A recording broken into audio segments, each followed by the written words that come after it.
માલગઢમાં ભાજપનો શક્તિ પ્રદર્શન મંત્રી પ્રવીણભાઈ માળીના હસ્તે કાર્યાલયનું ધૂમધામથી શુભારંભ।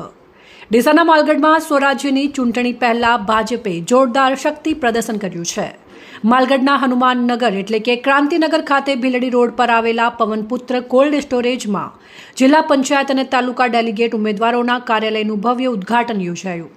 વન પર્યાવરણ મંત્રી પ્રવીણભાઈ જી માળીના હસ્તે દીપ પ્રાગટ્ય સાથે કાર્યક્રમ ખુલ્લો મુકાયો અને કાર્યક્રમમાં મોટી સંખ્યામાં લોકોની જનમેદની ઉમટી પડી હતી। કાર્યક્રમ દરમિયાન મહેમાનોનું પુષ્પગુચ્છથી સન્માન કરવામાં આવ્યું અને ભાજપના આગેવાનો દ્વારા એક જ સંદેશ આપવામાં આવ્યો, કમળ ખીલાવો, વિકાસ આગળ ધપાવો। માલગઢના પૂર્વ સરપંચ શ્રવણકુમાર પરમારે મતદારોને ભાજપને જીતાડવા અપીલ કરી, જ્યારે ફૂલચંદ્રભાઈ કચુઆએ પણ કમળના નિશાનને વધુમાં વધુ મત આપવા હાકલ કરી હતી। ઉમેદવારોમાં મનોજભાઈ, લાલાભાઈ દેવડા, સાવિત્રીબેન ટાંક અને ગોમતીબેન પરમારને જીતાડવા ખાસ અપીલ કરવામાં આવી।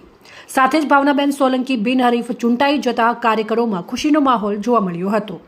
મંત્રી પ્રવીણભાઈ માળીએ પોતાના સંબોધનમાં સ્પષ્ટ સંદેશ આપ્યો કે માલગઢ ગામને શહેર જેવી સુવિધાઓ આપવાનો સંકલ્પ છે। તેમણે વધુમાં જણાવ્યું કે ₹36 કરોડના ખર્ચે સબમર્સિબલ બ્રિજ અને 3 મોટા રોડ પ્રોજેક્ટ 18 મહિનામાં પૂર્ણ થશે, જેનાથી 12થી વધુ ગામોને સીધી કનેક્ટિવિટી મળશે।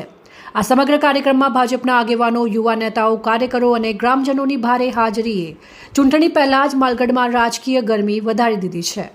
વધુ અપડેટ માટે ફોલો અને સબસ્ક્રાઇબ કરો સેન્ટ્રલ ભારત ન્યૂઝ ચેનલને। ધન્યવાદ।